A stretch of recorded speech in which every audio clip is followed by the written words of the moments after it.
Hello everyone, मैं हूँ सोनिया कौशिक और आप देख रहे हैं मेरा चैनल केसी बायोजोन।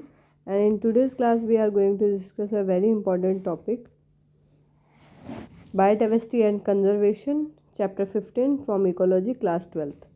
सो इस चैप्टर में हम कुछ बेसिक टॉपिक्स आज लेक्चर 1 में डिस्कस करेंगे। तो स्टार्ट करते हैं। So our chapter name is biodiversity and conservation. Biodiversity term is given by Edward Wilson and he was a social biologist who popularized this term. Biodiversity दो term से मिलकर बना है, बायो प्लस डाइवर्सिटी। बायो का मतलब living organism, diversity मतलब variety, मतलब living organisms की वैरायटी के बारे में हम स्टडी करेंगे। अब अगर हम इंडिया की बात करें तो India have 2.4% of land area of total world's land. ठीक है, पूरी जो वर्ल्ड का जो लैंड एरिया है वो इंडिया के पास है 2.4%। लेकिन अगर हम बात करें डाइवर्सिटी की, ग्लोबल डाइवर्सिटी की, so India have a very rich biodiversity that is around 8.1% to 8.3% of total diversity in the whole world. So it's a very impressive percentage. और अगर हम बात करें एक डाटा के अनुसार that is done by Robert में, तो रॉबर्ट में कहते हैं कि ग्लोबल स्पीशीज डाइवर्सिटी की अगर हम बात करें दैट इज़ अराउंड 7 मिलियन, जिसमें से 70% एनिमल्स है और 22% क्या है, प्लांट्स हैं। और इसके अलावा अगर हम बात करें डिफरेंट ऑर्गेनिजम्स की कितनी स्पीशीज़ हैं, तो एंट की यानी कि चींटियों की लगभग 20,000 स्पीशीज़ है, 20,000। Beetle species around 3 lakh, fish species around 28,000, orchid species around 20,000। So this is a very good diversity in terms of different organisms. Now coming to levels of biodiversity. अगर बायोडाइवर्सिटी को हमें स्टडी करना है तो किन लेवल्स पे study करेंगे, तो 3 मेन्स लेवल है, genetic diversity, species diversity and ecological diversity. Genetic diversity का मतलब अगर हम समझें, फॉर एग्जांपल हमारे इंडिया में 50,000 से भी ज़्यादा तरह की वैरायटी आपको देखने को मिलती है राइस की, 1,000 से भी ज़्यादा स्पीशीज़ है मैंगो की। और अगर हम एक मेडिसिनल प्लांट्स की बात करें, very important example given in our NCERT, Rauwolfia vomitoria. So अगर हम बात करें, ये हिमालयन रेंज में जो मेडिसिनल प्लांट मिलता है that have good concentration and potency of chemical reserpine that is responsible to control hypertension, high blood pressure को कंट्रोल करता है। सो हिमालयन रेंजेस में इसकी अलग अलग जो है पोटेंसी वाले, अलग अलग कंसंट्रेशन वाले हमें डिफरेंट प्लांट्स देखने को मिलते हैं, मतलब सेम प्लांट की डिफरेंट वैरायटी हमें देखने को मिलती है। So that is in the terms of genetic diversity based on the potency and concentration of the active chemical present in the plant. वहीं अगर हम बात करें स्पीशीज डाइवर्सिटी की, तो इंडिया में अगर हम देखें वेस्टर्न घाट में एम्फीबियन आपको पता है वो ऑर्गेनिज्म जो लैंड और वाटर दोनों में सर्वाइव कर सकते हैं, तो एम्फीबियंस की डाइवर्सिटी वेस्टर्न घाट में ज़्यादा है as compare to eastern Ghat. That's why western Ghat को हॉटस्पॉट भी कहा जाता है। हॉटस्पॉट वो एरिया होते हैं जहाँ पे डाइवर्सिटी ज़्यादा होती है। Next coming to ecological diversity, आपको पता है हमारे इंडिया में डिफरेंट जोग्राफिकल रीजन्स है, जैसे कि कहीं पे डेजर्ट है, रेन फॉरेस्ट भी है, मैनग्रोव एरिया भी है, coral reef, wetlands, estuaries, alpine meadows. तो अलग अलग तरह के हमारे पास जोग्राफिकल रीजन देखने को मिलते हैं और यही कारण है कि different flora and fauna, flora means plant and fauna means element, different flora and fauna यहाँ पे डिफरेंट रीजन्स में हमें देखने को मिलते हैं। This is the main reason. Now coming to the next part that is given in our NCERT, that is all about international union conservation of nature and natural resource. IUCN की बात करें तो IUCN क्या है, international union of nature conservation of nature and natural resources. ये full form भी कई बार 1 marks में आ जाती है। और उसके बाद हम बात करें हमारे अगर हम एनिमल्स की रिकॉर्डेड स्पीशीज़ की बात करें तो more than 70% animals are species are animals and around 22% जो है प्लांट स्पीशीज़ है हमारे पास। और अगर हमें अपने प्लैनेट अर्थ की बात करें तो अराउंड एवरी 10 एनिमल्स में से 7 आर इंसेक्ट्स। तो यानी कि फाइलम आर्थ्रोपोडा जिसके अंदर इंसेक्ट्स आते हैं, this is the largest phylum, आप सभी को पता है। And out of the 12 mega diversity country in the whole world, India is one of them. So we are so fortunate to be Indian, कि हमारी इंडिया जो है 12 मेगा डाइवर्सिटी कंट्रीज़ जो हमारे वर्ल्ड में है उनमें से एक है। अगर हम बात करें स्पीशीज डाइवर्सिटी की, तो ये लेवल ऑल ओवर जो अर्थ के रीजन्स हैं उनमें सेम नहीं है, ठीक है, थोड़ा सा डिफरेंस हमें देखने को मिलता है। लाइक दिस इज़ अर्थ, मान लीजिए ये अर्थ है, तो इक्वेटर पे, यानी कि जो सेंट्रल से जो रीजन हमें दिखाई दे रहा है, इक्वेटर पे स्पीशीज डाइवर्सिटी ज़्यादा मिलती है as compare to polar areas. चाहे नॉर्थ पोल ऊपर की साइड बात करें, नीचे की साइड बात करें तो साउथ पोल, तो डाइवर्सिटी ज़्यादा देखने को मिलती है इक्वेटर पे। इसका बहुत अच्छा एग्जांपल आप देख सकते हैं, जैसे कि कोलंबिया जो country that is near equator, तो वहाँ 14,000 स्पीशीज़ बर्ड्स की देखने को मिलती है। वहीं न्यूयॉर्क की बात करें तो वहाँ that is towards north 41 degree north, so that have only 105 species diversity of bird. Greenland की बात करें, वहाँ जो और थोड़ा नॉर्थ की तरफ है 71 डिग्री नॉर्थ, तो वहाँ 56 स्पीशीज़ केवल बर्ड्स की मिलती है। वहीं अगर हम इंडिया की बात करें, so that have a good diversity, around 1200 species of birds present in India. अगर हम बात करें फॉरेस्ट की, तो ट्रॉपिकल रीजन्स में जो इक्वेटर्स के पास होते हैं, they have 10 times more diversity as compare to temperate regions, ठीक है। टेम्परेट रीजन्स, तो वहाँ पे टेम्परेचर भी थोड़ा हाई रहता है, तो वहाँ पे स्पीशीज डाइवर्सिटी कंपैरेटिवली कम आपको देखने को मिलती है। चलिए, coming to the next part of our NCERT, Amazon rain forest जो साउथ अमेरिका में है बेटा, उनको लंग्स ऑफ प्लैनेट भी कहा जाता है, क्योंकि और वहाँ स्पीशीज डाइवर्सिटी भी बहुत ज़्यादा मिलती है। इतने सारे प्लांट्स वहाँ पर है, इतनी सारी ऑक्सीजन वो रिलीज़ करते हैं, इसलिए लंग्स ऑफ प्लैनेट भी कहा जाता है। They have a very impressive diversity of different living organism. 40,000 species यहाँ प्लांट्स की है, 3,000 fishes, 1,300 bird species, 427 mammals, 427 amphibians, 378 reptiles and 1,25,000 और invertebrate species.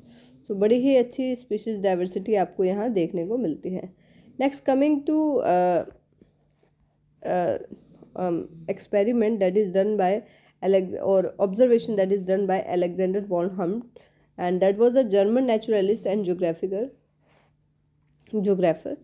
He observed that species richness increases with increase in explored area. मतलब हम जितने area को explore करेंगे, species diversity भी उसके साथ बढ़ेगी, लेकिन एक लिमिट तक बढ़ेगी, ठीक है। जैसे अगर हम बात करें relationship between species richness and area for a wide variety of taxa, बहुत वाइड वैरायटी को अगर हम कंपेयर कर रहे हैं, तो वहाँ पर जो हमारे पास कर्व आएगा दैट इज़ रेक्टेंगुलर हाइपरबोला, ठीक है।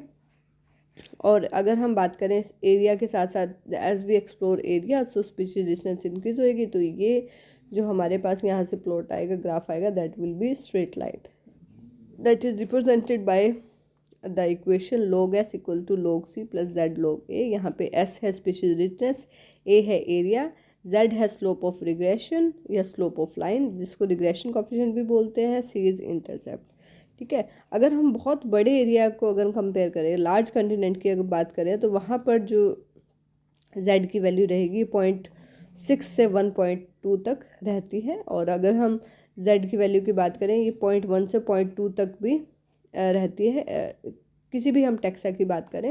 लेकिन लार्ज कंटेंट में इस कॉन्टिनेंट में इसकी वैल्यू 0.6 से 1.2 तक हो सकती है, बाकी जनरली 1.1 से 0.2 तक इसकी वैल्यू रहती है। Next, coming to a very important hypothesis, that is Rivers-Poppert hypothesis given by David Tilman. David Tilman की अगर बात करें, डेविड टिलमैन की अगर हम बात करें, तो उन्होंने यहाँ कंपेयर किया है एयरप्लेन को कंपेयर किया हमारे इकोसिस्टम से। तो उन्होंने अपने एक्सपेरिमेंट में बताया कि जैसे जैसे अगर हम बात करें डाइवर्सिटी अगर किसी एरिया में ज़्यादा है, तो वहाँ पे प्रोडक्टिविटी भी ज़्यादा होगी। स्टैनफोर्ड के इकोलॉजिस्ट थे पॉल एनरिच, तो उनकी हम बात करते हैं रिवर्स पॉपेट हाइपोथेसिस। इन्होंने हमारे इकोसिस्टम को, जो हमारे आसपास का इन्वायरमेंट जिसमें लिविंग नॉन लिविंग दोनों चीज़ें हैं, उसको कंपेयर किया इन्होंने एयरप्लेन से। और यहाँ पे रिवेट मीन्स इन्होंने लिया स्पीशीज। जैसे हमारे इकोसिस्टम में डिफरेंट स्पीशीज होती है, ऐसे हमारे एयरप्लेन में डिफरेंट उसके जो पार्ट्स होते हैं उनको इन्होंने टर्म दिया रिवेट्स।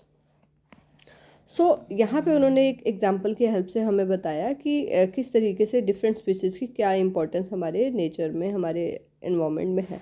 अगर हम बात करें एक एयरप्लेन की, तो एयरप्लेन में जितने पैसेंजर उसके अंदर ट्रैवल कर रहे हैं, जब वो नीचे उतरते हैं अपने घर जाते हैं, और अगर उसमें से एक एक पार्ट एयरप्लेन का वो अपने साथ ले जाएं, so it will affect the flight safety. Obvious सी बात है, वो फ्लाइट सेफ्टी को, फंक्शनिंग ऑफ एयरप्लेन को अफेक्ट करेगा और धीरे धीरे जो उसके पार्ट्स हैं वो एक्सटिंक्ट हो जाएंगे, ख़त्म हो जाएंगे। ठीक है, इसी तरीके से इकोसिस्टम की बात करें, अगर धीरे धीरे एक एक स्पीशीज़ हम ऐसे ही लॉस करते गए तो बहुत सारी स्पीशीज़ एक्सटिंक्ट हो जाएंगी और वो दिन दूर नहीं है कि जब हमारे इकोसिस्टम का बैलेंस बिगड़ जाएगा। लाइक अगर हम एयरप्लेन की बात करें, एयरप्लेन में अगर हम कोई ऐसा पार्ट हम उसका एक्सटेंड कर देते हैं जिससे जो जैसे उसके विंग्स हैं, सो विंग्स अगर वीक हो गए तो एयरप्लेन का बैलेंस अपने आप बिगड़ जाएगा।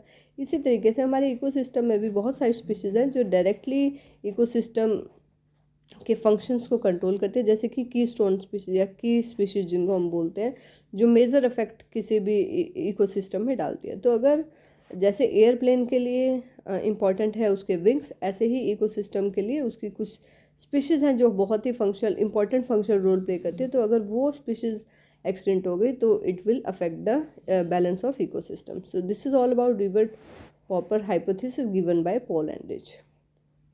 Now coming to some important questions from this part. यहाँ से क्या क्वेश्चंस है जो CBSE में ऑलरेडी आ चुके हैं, तो वो डिस्कस हम कर लेते हैं। So first of all, yes, defined species. Species क्या है? So species is the large group of organism that are capable of interbreeding and producing fertile offspring.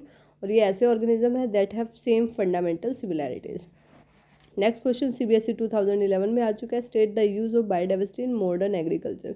हमारे एग्रीकल्चर की बात करें तो हम सेम तरह की क्रॉप तो नहीं ग्रो कर रहे हैं, डिफरेंट क्रॉप्स ग्रो कर रहे हैं। इसके अलावा और क्या इंपॉर्टेंस है बायोडाइवर्सिटी की एग्रीकल्चर में? So it is the source of hybrid. हमें नए नए हाइब्रिड, नए नए कम्बिनेशंस अगर क्रॉप्स के बनाने हैं तो उसके लिए डाइवर्सिटी का होना बहुत ज़रूरी है प्लांट में। जेनेटिकली मॉडिफाइड क्रॉप्स, यानी कि हम अपनी मर्जी से चेंज करके कोई DNA डाल के, DNA मैनिपुलेशन करके, जेनेटिक इंजीनियरिंग करके हम प्लांट्स बनाते हैं, ट्रांसजेनिक प्लांट वो बना सकते हैं। अपने डिजायर्ड करेक्टर्स उन प्लांट्स में हो सकते हैं।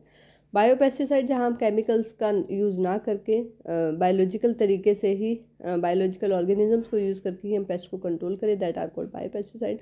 ऑर्गेनिक फार्मिंग, यानी कि the farming that is totally free of chemicals. को इंसेक्टिसाइड, पेस्टिसाइड हम वहाँ पे केमिकल यूज़ नहीं करें, नॉट इवन फर्टिलाइज़र। इसके अलावा बेटा फर्टिलाइजर्स आपको पता है जो हमारी फील्ड की फर्टिलिटी को इंक्रीज़ करता है, तो वो भी हम कोई केमिकल बेस्ड यूज़ ना करें।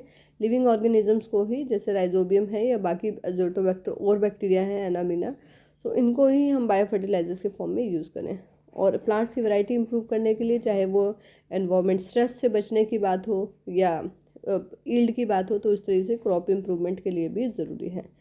Next, coming to the list, third question is list the stability, list the reasons that account for greater biological diversity in the tropical। Tropical area में डाइवर्सिटी ज़्यादा क्यों है? एक तो ट्रॉपिकल एरिया में constant environment रहता है, सोलर रेडिएशन का एक्सपोजर काफ़ी अच्छे समय तक है, जो कि हायर प्रोडक्टिविटी के लिए रिस्पॉन्सिबल है। कोई ग्लेशिएशन, कोई स्नोफॉल यहाँ पे नहीं होती है, तो यहाँ पे जो एरिया है वो नॉर्मली अनडिस्टर्ब रहता है। Next question asked in CBSE 2017, stability of a community depend on it's species richness. किसी भी कम्युनिटी की जो स्टेबिलिटी है वो डिपेंड करती है कि वहाँ पे स्पीशीज रिचनेस कैसी है। तो डेविड टिलमैन का एक्सपेरिमेंट ये कैसे प्रूव करता है? तो डेविड टिलमैन ने देखा कि he found that the plot with more and more species showed that less year two year variation in total biomass, कि अगर स्पीशीज़ ज़्यादा होंगी तो उसमें वेरिएशन क्या आएगा? टोटल बायोमास में वेरिएशन कम आएगा। तो इसका मतलब उन्होंने बताया कि जैसे जैसे डाइवर्सिटी इंक्रीज होगी, वेरिएशन कम आएगा, तो प्रोडक्टिविटी ऑटोमेटिकली अच्छी होगी। नेक्स्ट क्वेश्चन की हम बात करें, name to most biodiversity rich zones in India. India में बायोडाइवर्सिटी रिच जोन्स आपको पता है, अभी हमने डिस्कस किया था, वेस्टर्न घाट है, ठीक है, जहाँ एम्फीबियन की डाइवर्सिटी बहुत ज़्यादा है, और नॉर्थ ईस्ट रीजन को भी हम बायोडाइवर्सिटी रिच रीजन बोल सकते हैं, तो इनको हम हॉट स्पॉट्स भी बोल सकते हैं जहाँ स्पीशीज रिचनेस ज़्यादा होगी। Next, last question, what does the term genetic diversity refers to. Genetic diversity से आप क्या मीनिंग आप समझते हैं? And what is the significance of large genetic diversity in a population. Genetic diversity की क्या इंपॉर्टेंस है? तो देखिए, genetic diversity is the measure of variety in genetic information. ठीक है, DNA लेवल पे कितना चेंज है। जैसे हम राउ वॉल्फिया वॉमिटेरिया की बात की थी, जो हिमालयन रीजन में मेडिसिनल प्लांट मिलता है जो ब्लड प्रेशर को कंट्रोल करता है, तो उसकी बहुत सारी जेनेटिकली डिफरेंट जो है स्ट्रेन्स हमें वहाँ मिली, स्पीशीज़ वहाँ पर मिली, जिनमें थोड़ा बहुत केमिकल का पोटेंसी का कंसनट्रेशन का चेंज था. So that is all about the genetic diversity, and this is the one of the most important level of the diversity in our ecosystem. ठीक है, इकोसिस्टम स्पीशीज डाइवर्सिटी के अलावा genetic diversity is the one of the most important type of diversity. चलिए, this is all about lecture 1 of this chapter. Stay tuned for more lectures, and if you like these kind of handmade notes and the lectures, so don't forget to hit the like button and share the video with your all friends. Goodbye everyone.